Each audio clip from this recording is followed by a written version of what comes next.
Bem, primeiramente eu queria pedir perdão pelo último vídeo, já que o áudio ficou bem baixo depois do início e teve bastante ruído. Eu vou tentar melhorar isso nesse. E aqui a gente vai falar do episódio 11 até o episódio 15, totalizando 5 episódios, né? Porque sim, eu fiz 10 só porque eram os 10 primeiros mesmo. E eu já tinha visto alguns dos 10 primeiros, então tanto faz.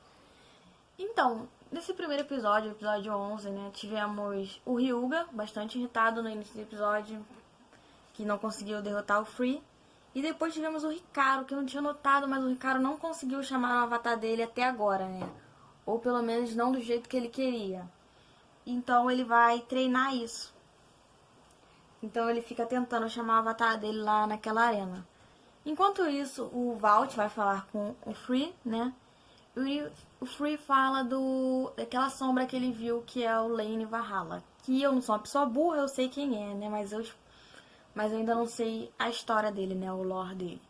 Porque eu acompanho os lançamentos dos Bs na vida real, mas não estava acompanhando o anime até esse momento. Então, ele fala que o Ryuga lembrou a ele um Blader iniciante, um Blader novato que ele conheceu em Nova York, no campeonato de Nova York, alguma coisa assim, que é o Lane. E que ele é um Blader novo com potencial treinado pelo Shu. E aí temos um flashback do Shu, né? Grande Shu, um forte abraço se você estiver ouvindo isso. Então, depois disso ele vai e o Valt encontra o Ricardo. E ele vai dar uns conselhos pra ele. Então não vai ser o Luigi, igual eu tava falando no outro episódio. O Valt vai treinar eles dois sozinhos. Que é estranho, né, essa coisa de dinâmica de treinamento, já que tecnicamente o Dran, ou Drum, sei lá como é que vocês falam, eu falo Dran. Não fala Dante perto de mim não, tá? E ele já tinha basicamente treinado ele tecnicamente, né? Tava lá, aparecia de vez em quando. E o Delta não foi pelo Shu, né? Ele não tinha. É verdade.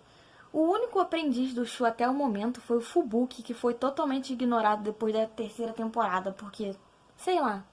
Eu não tô falando que Impero Forneiro merecia uma evolução, mas tô falando que pelo menos pra falar, né, que tinha o Fubuki, o Shu tinha tanta vergonha dele assim, treinou ele tão ruim assim, que não queria, nunca mostrou ele pra ninguém.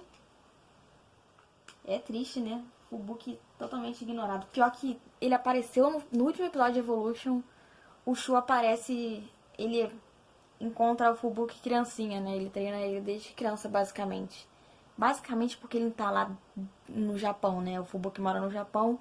E o Shu, pelo que a gente sabe, ele fica mais no New York Bulls lá. No Raging Bulls, que é lá nos Estados Unidos.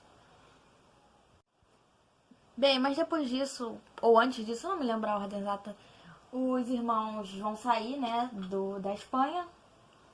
E eles pedem pro Antaro pra ficar e tal, só que eles vão fazer. Eles ficam, né, e vão fazer uma batalha em dupla. Eu pensei que ia ser o Valt e o Ryuga versus o Free e o Ricardo, só que é o Free com o Ryuga e o Ricardo com o Valt. Obviamente, na primeira batalha, os dois irmãos vão pra fora e fica só as lendas. E depois disso eu não me lembro o resultado certo. Mas, sei lá, eu não me lembro o resultado, vou ser sincero com vocês. Eu sei que depois disso eles vão lá pra uma ilha onde tá o Lui. Que lembra bastante aquela ilha de Chouzé que ele aparece com um Brutal Lui. Na verdade, essa ilha só aparece durante o final de um episódio, né? Que vai ser quando aparece a sombra, né? Essa parte é bem legal. O Chouzé tem uma animação bastante bonita. Era porque era pra televisão, né? Esse é pro YouTube, tem uma qualidade um pouco reduzida. Mas tem umas paisagens bem bonitas ao pôr do sol e alguns frames lindos, como esse do Lui, que tá trovejando, né? Aí uma hora é o Ben rodando na arena e a sombra do Lui, e na outra é a sombra do Lui com o Longnus. Lindo demais essa cena de José. Se vocês repararem de novo, vale a pena. Bem, nessa ilha que eles vão enfrentar o Lui, é engraçado notar que o Lui só foi lá porque o Hantaro pediu, né? Ele fala que só foi porque o Kiyama pediu. Então o chefão tá com moral. Bem, chegando lá, eles veem a nova arena, né, que é do sistema da Hasbro, obviamente, a Speedstorm. Os bens da Hasbro não estão me parecendo ruim não, mas também não vou falar que tá bom. Pra mim tá interessante, parece que vão ter mecânicas de clássico, né, com magnetismo, aquelas arenas Magnacore, basicamente. E eu já vou falar por quê.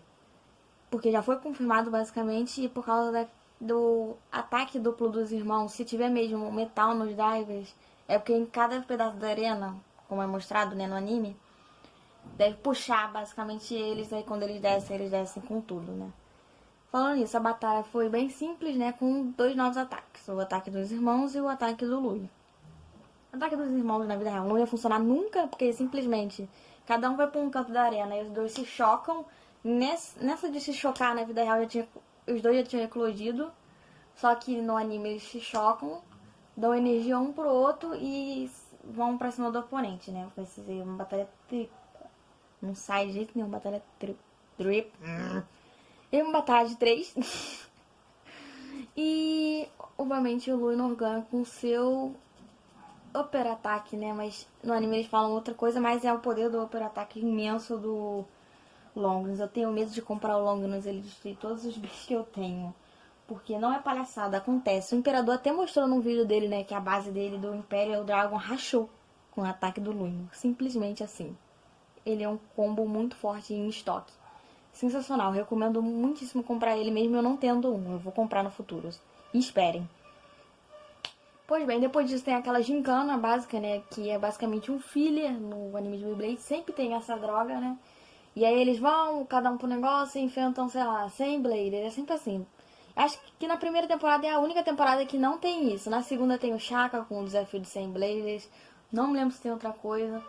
O Aiga também ele tem isso de enfrentar. No primeiro episódio, os 2 primeiros episódios, ele já enfrenta basicamente o clube Beigoma todo. É uma coisa que tá nessa franquia, eu acho, de Bush, mas eu não me lembro se tem em outra geração esse negócio de enfrentar várias vezes ao mesmo tempo. Metal Fight tem isso sempre, mas tipo, consecutivamente, né? Eu diria. E aí temos o Ricardo. O Ricardo versus o Wino. Bem, então o Ricardo vai batalhar com ele, né? Ele perde, obviamente. O Vitória pela eclosão por causa do ataque do Luno, essas coisas. E depois começa a chover bem forte, atrapalhando a batalha deles. O que é estranho quando o Bush começou realista, mas depois mudou um pouco, ficou irrealista. Mas, sei lá, cara. Eles destroem todos os lugares, menos a arena. Quando não destroem a arena, mas param uma batalha por causa de uma simples chuva. Eles vão descansar no chalé da montanha, aleatoriamente. O Ryuga querendo batalhar com o Luiz sai de lá, Melebina, ele até cai da montanha onde ele tava. Se fosse na vida real ele tinha morrido, né? Mas não, ele está super bem. E vai subindo até o Lui, escalando mesmo.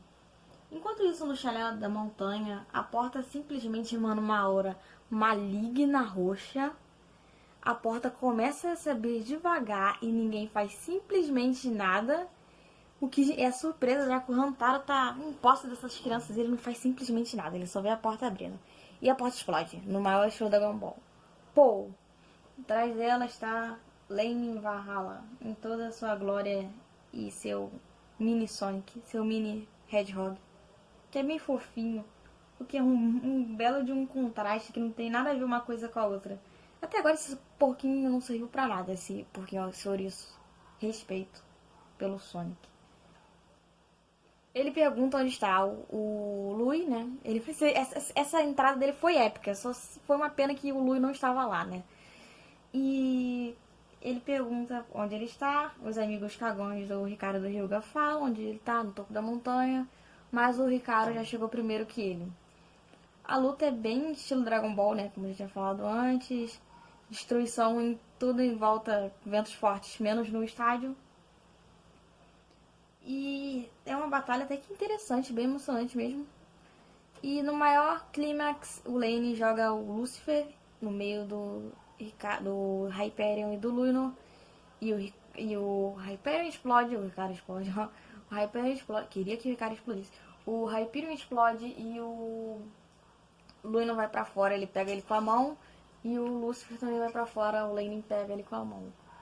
Porque, obviamente, né?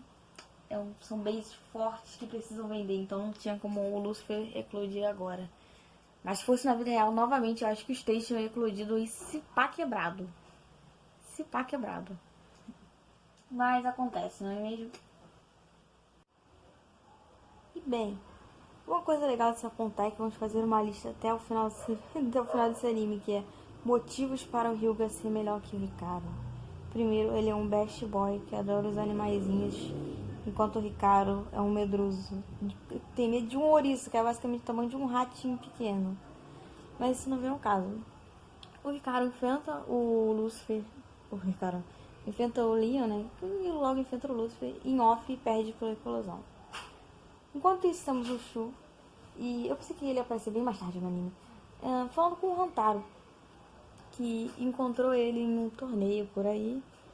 E é legal notar que ele usa Uranus, né? Que é o primeiro Bey dele lançado. Foi lançado 00 da Korokoro. É um layer bastante legal que eu quero muito ter na minha coleção. E fala que ele tem uma habilidade Flare, que é fogo, né? Se ele não treinasse ele ia se queimar sozinho. O Flare é tipo uma ressonância, pelo que parece, né? Pelo que aparenta. E eu achei um poder legalzinho, aparentemente. Eu não vi ninguém usando, a não ser o Leon, ou eu sou muito lerdo e não vi. Mas provavelmente o Flare deve ser aquele cabelo do Hikaru Hyuga também. Logo depois dessa batalha em off deles e dessa explicação do Shu, e temos a batalha contra o Longinus, que é interessante demais. Não em questão de animação, mas em questão de poder, já que o variante Lucifer é um bem horrível contra as Bey de giro à direita, mas ótimo contra os Bey de giro à esquerda, e eu não sei porque isso acontece. No anime Sebren tá bem tratado com o Luino não conseguindo encaixar nenhum ataque decente na variante Wall dele. E essa batalha acaba assim, com um empate, para cada um saindo fora da arena ao mesmo tempo. Empate simultâneo, né? Over finish simultâneo. Eu gostei muito esses 5 episódios, mais do que os 10 primeiros. Por vários motivos. Eu achei que as batalhas ficaram melhores e que a história se desenvolveu não tanto, mas bem. Teve também, né, essa história do rank deles irem pro Legend Festival, que só pode um rank alto, já foi mostrado no anime, né? No anime não, no mangá, que tem, entre esses Legend Base, no mangá tem o Fi, tem o Daigo, tem o Akiya. No anime não apareceram nenhum deles até agora. Nenhum deles. Só o basicão, né? Que é o que já tinha aparecido. Silas, Valt, Shu, Hantaro e o Lui. E o Fu. E então é isso. Gostei muito desses 5 episódios. Muito, muito, muito mesmo. Espero que nos próximos episódios tenham mais batalhas assim. E um pouco mais de desenvolvimento da história, né? E eu gostei bastante do Leon, pelo que eu vi até agora. Mas eu acho que talvez, se ele continuar desse jeito, ele se acabe se tornando um segundo Delta. E eu não quero ver isso. Eu quero que, pela pegada que ele tem, ele parece ser um Lui. Porque o Delta era um emo que, ai, vou derrotar todos. E depois ficou, ai, meu Bey quebrou. Tô triste. Aí consertei meu Bey e agora eu sou feliz. Foi basicamente isso. Cara, eu não gosto de GT de uma forma, cara. De uma forma que dá pra fazer um vídeo de 30 minutos reclamando do anime de GT. Mas eu tô gostando do anime de Sparking. Bem, então é isso. E até a próxima. Acabou o podcast.